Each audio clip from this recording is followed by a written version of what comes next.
Welcome to trust cards. ఇలా మంగళరం car మేళలో Xylo బండి అన్న తీసేసుకున్నాడు. అమ్మిన ఓనర్ ఇక్కడ ఉన్నాడు, కొన్న ఓనర్ ఇక్కడ ఉన్నాడు. వీళ్ళు ఎక్కడి నుంచి వచ్చారో తెలుసుకుందాం. మనం అనుకున్నాం కదా ఇంటింటికి కారు ఉండాలి, ట్రస్ట్ కార్డ్స్ ఉండాలని. ఇప్పుడు ఈ కారు అన్నోళ్ళ ఇంటికాలకి వెళ్తుంది. మీ కారు ఏదైనా అమ్మాలంటే తీసుకొచ్చి పెట్టండి. మనం కేవలం మంగళరం ట్యాక్స్ పెట్టి మంగళరం రోజే అమ్మేద్దాం. ఇవాళ ఈ కారు అమ్మినాం, రేపు మీ కారు అమ్మేద్దాం. ఎక్కడి నుంచి వచ్చినావా? నాగరం నుంచి వచ్చినావు. ఆన్లైన్లో చూసుకొని వచ్చినావా? ఆన్లైన్ చూస్తే మళ్ళీ రిఫర్ చేసి ఈ టైం అయితే కాల్ చేస్తే మంగళవారం రమ్మన్నారు. లాస్ట్ టైం మిస్ అయింది, ఈ మంగళవారం ఫస్ట్ టైం వచ్చిన కారు అమ్ముడు పోయింది. ఫస్ట్ టైం వచ్చింది. అమ్మేటైనా ఓనర్ ఇక్కడ ఉన్న 5,000 ఆఫీస్ ఛార్జ్ ఇచ్చిండు. కొనేటైనా ఓనర్ ఇక్కడ ఉన్నాడు. అయినా అన్న 5,000 ఆఫీస్ ఛార్జ్ ఇచ్చిండు. ఎక్కడి నుంచి వచ్చిండో తెలుసుకుందాం. ఇట్లనే మీరు డైరెక్ట్ ట్రస్ట్ కార్డ్ ద్వారా వెళ్ళండి.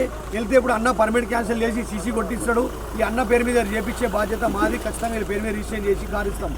చాలామంది బయట పోయి డీల్ చేసుకుంటారు. ఒకవేళ బండిది ఆర్టీఓ రిపోర్ట్ తీయాల్సి వస్తుంది. బండి యాక్సిడెంట్ అయిందా లేదా, కేసు ఏమైనా ఉందా, చాలా చెక్ చేసి మేము బండి వీళ్ళకి అప్పచెప్తాం. కాబట్టి మీరు ట్రస్ట్ కార్డ్ ద్వారా వెళ్ళండి. బయటికి పోయి మీరు మోసపోకండి. చాలామంది అడ్వాన్స్ చేస్తున్నారు, తర్వాత ఓనర్ ఫోన్ లేపుతాడని చెప్పి వచ్చి మాకు చెప్తే మనం ఏం చేయడానికి ఉండదు. అన్న ఎక్కడి నుంచి వచ్చిన? శంషాబాద్ షాద్నగర్ నుంచి వచ్చింది అన్న. ఎట్లుందన్న బండి మంచిగా ఉందా? వీళ్ళ కార్ మేళలో నువ్వు ఫస్ట్ టైం వచ్చినావా? ఎట్లా అనిపించింది నీకు? డైరెక్ట్ ఓనర్తో మాట్లాడి డీల్ చేయించినందుకు చెప్పాను. డైరెక్ట్ ఓనర్తో మాట్లాడి